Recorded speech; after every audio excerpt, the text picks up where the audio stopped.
So the reactivity series of the metal, we have potassium, sodium, calcium, magnesium, aluminium, and so on in this series.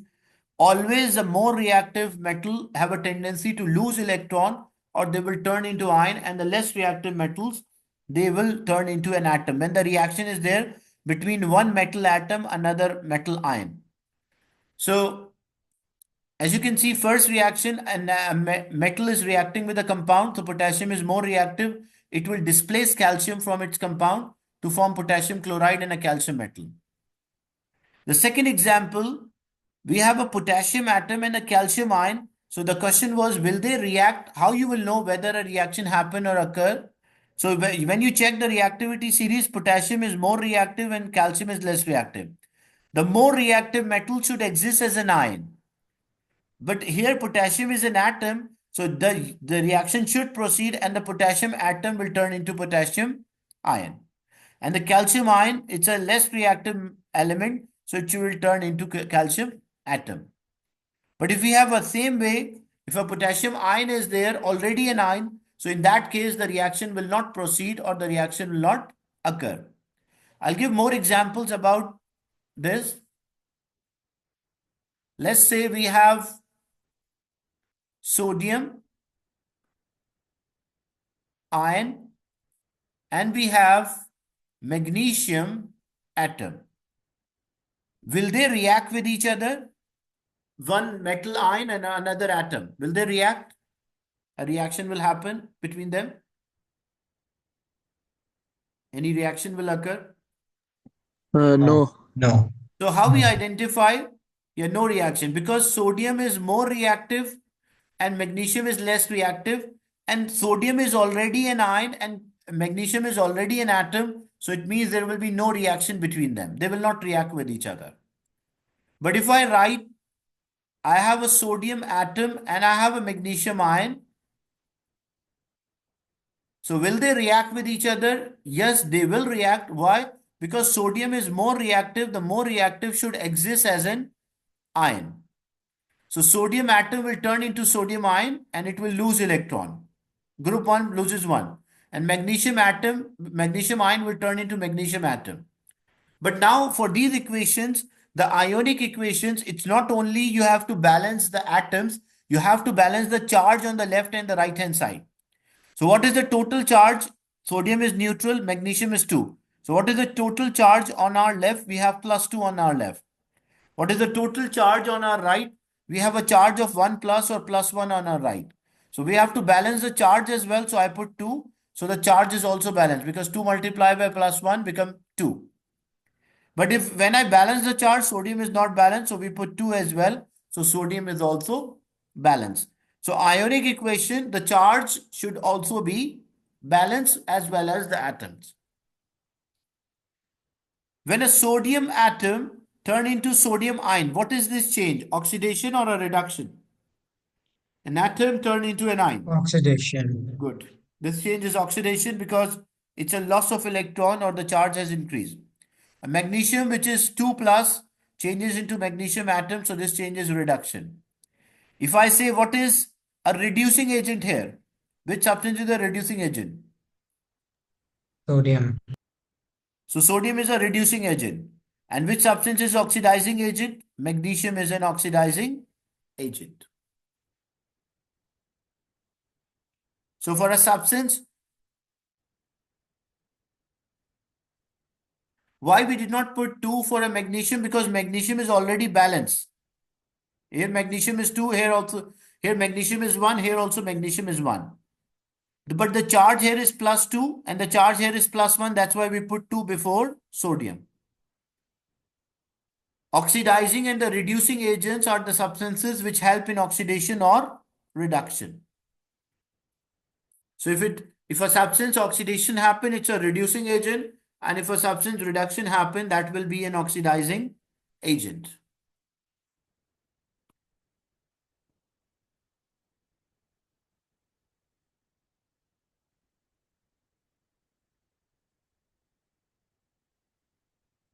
Why we put 2 before the sodium? Because if you see, when I wrote the equation, it was sodium atom and it was reacting with magnesium ion. As a result, it was forming a sodium ion and a magnesium atom. This equation is balanced in terms of atom, one sodium, one magnesium. That is balanced, but this equation is not balanced for the charge. Here charge is 0 and here charge is plus 2. So the total charge is plus 2 on the left. Here charge is 1 plus 1 and here charge is 0. So the total charge is plus 1 on the right. So we want to balance the charge. How I can balance the charge? That's why I put 2 here. When this 2 is multiplied with plus 1, this will become plus 2. So the charge is balanced. But when I try to balance the charge, the sodium become 2 on the right and the sodium is 1 on the left. So I put 2. So the sodium is also balanced. So this equation now balanced in terms of atoms as well as charge. That was the reason I put 2 before sodium. Why I did not put 2 here? Because if I put 2 here, then this charge will increase. It will become plus 4. If I put 3, then it will become plus 6. Is it clear, this example? Yes, sir. Yes, sir. Okay.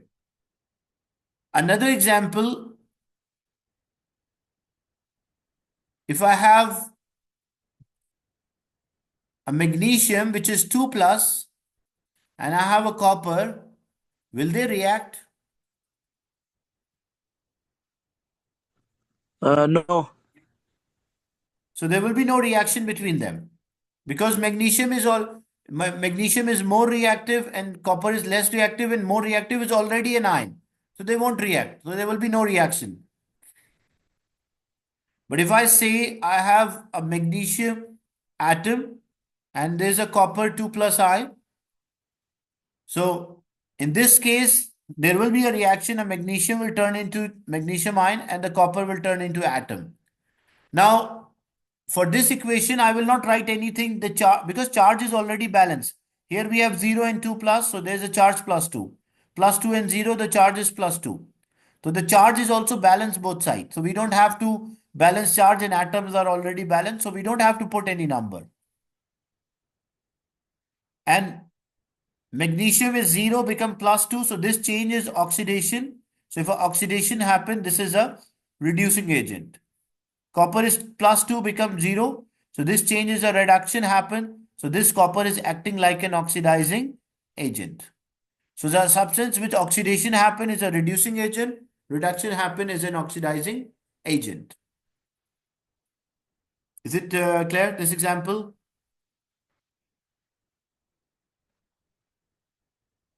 Yes, sir. Clear. Okay. Now, what kind of question you can find in usually in MCQs? They can give you any other elements like not the correct symbols. They can use the letters A, B, C, D, and they can ask set up the reactivity. Like example, if I say A plus B, there was no reaction, and a B plus C, there is also no reaction.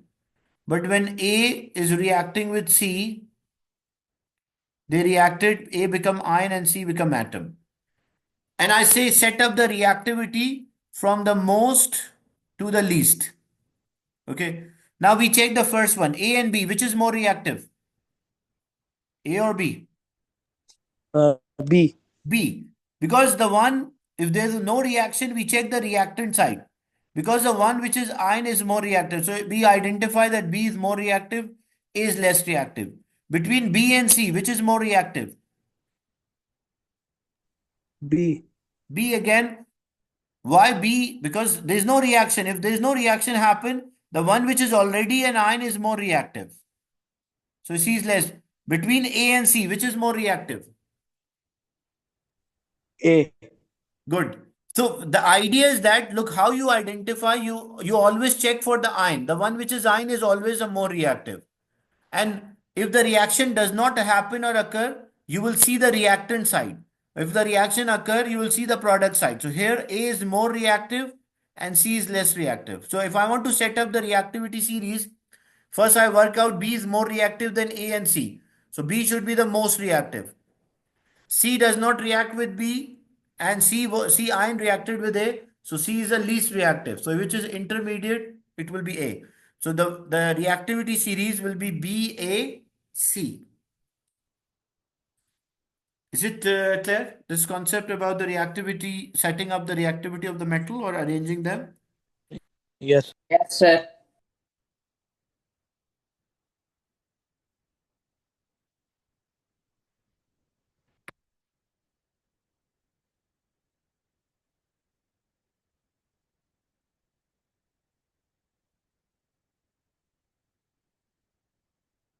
So how we know?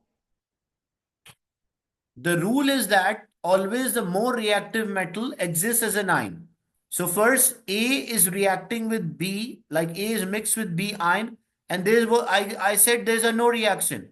If there's a no reaction, so what we conclude from this, because B is an ion, so B is more reactive, like B is above and A is below. Then between B and C, because there is no reaction, so B is an ion, so the one which is an ion is more reactive. So we conclude between B and C that B is more reactive. Then when we check A and C, the reaction happen or occur and C turn into an ion. So if the C turn into ion, so when we check between A and C, so which is more reactive? So it means A is more reactive than C. So what is the reactivity series? First is B, then A, and then C. So in exam, they will provide you the information when you set him up the reactivity series, that whether a reaction happen or no reaction. That they will provide, because these are just, the thing is that we are just taking different atoms. Another example, if we have a P reacted with Q, mixed with Q ion, and we observe no reaction, which is more reactive? P mixed with a Q ion and the no reaction occur. Q. So if no Q. reaction occur, you all look, the rule is that you always look for the ion. Okay. If the no reaction happen, it means you will check the reactant side. So Q is the ion. So we identify Q is more reactive than P. Then let's say the Q ion is mixed with the Q ion mixed with R atom, and the reaction occur, that Q become atom and R become ion. Which is more reactive? R. This shows R is more reactive because R is an ion, and we check for a product side. So between Q and R is more reactive. So means R will be above. So what is the, and we have like example, R is there.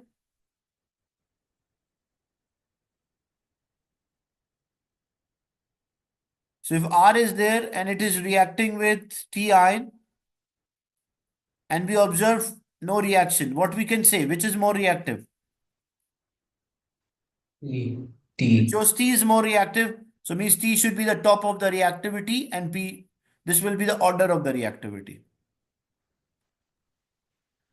But there should be another thing, like we should have between P, Q and P should also be there, because, but we identify when P and Q are reacting, Q is more reactive, then Q and R, Q is more reactive. Sorry, R is more reactive, so R will be definitely above.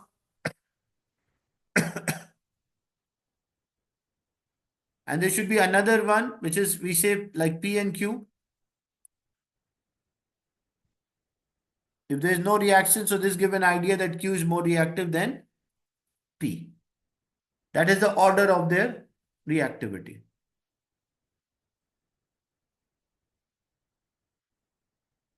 Same way, we can also predict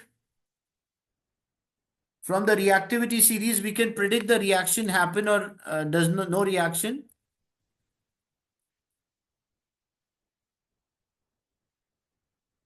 We have potassium, sodium, calcium, magnesium, aluminium, zinc, iron, lead, copper, mercury, silver, gold, and platinum.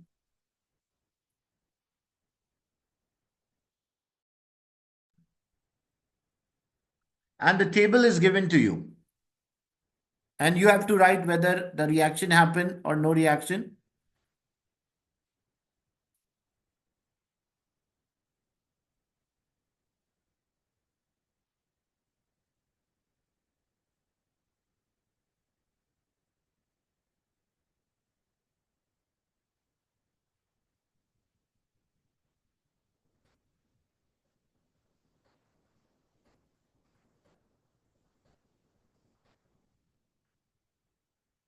Let's say we have elements are there, sodium,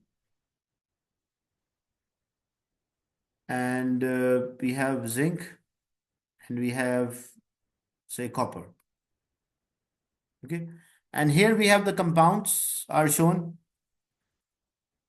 Potassium chloride is there. Copper nitrate is there. Magnesium sulfate is there.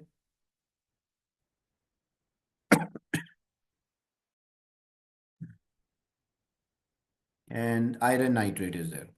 Iron 2 nitrate. Now we want to identify, we want to tick and cross whether the reaction happen or occur. Sodium with potassium chloride, will it react? Yes or no? Can a sodium displace potassium from its compound? Yes or no? Only two possible answers. Can a sodium displace potassium from its compound?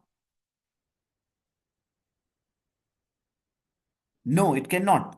No. Because sodium is less reactive, potassium is more reactive. So sodium cannot displace potassium from its compound. So there will be no reaction between sodium and potassium chloride. Can a sodium displace the copper from its compound? Yes. Yes. So it can, yes. So we will take that point. Can a sodium displace magnesium from its compound? Yes. Yes. Can a sodium displace iron from its compound? Yes. Yes. Can a zinc displace potassium from its compound? No. Can a zinc displace copper from its compound? Yes. Can a zinc displace magnesium from its compound? No. Can a zinc displace iron from its compound? Yes. Because zinc is here and iron is here. So zinc can displace iron from its compound. That's why we say yes. And the last one, can a copper displace potassium from its compound? Copper and potassium. Can a copper displace potassium? Like copper plus KCl. Can copper can displace this potassium? No. It can, no, it cannot No. displace. Can a copper displacement, like same, if you have a copper mixed with another copper, so there's no displacement reaction. Copper with magnesium sulfate, can it displace? No. Copper with iron nitrate, can it displace? No. No. So least reactive metal cannot displace the more reactive metal from its compounds. So always the more reactive metal displaces the less reactive or the least reactive metal from its compound. Is it clear, this concept of the reactivity?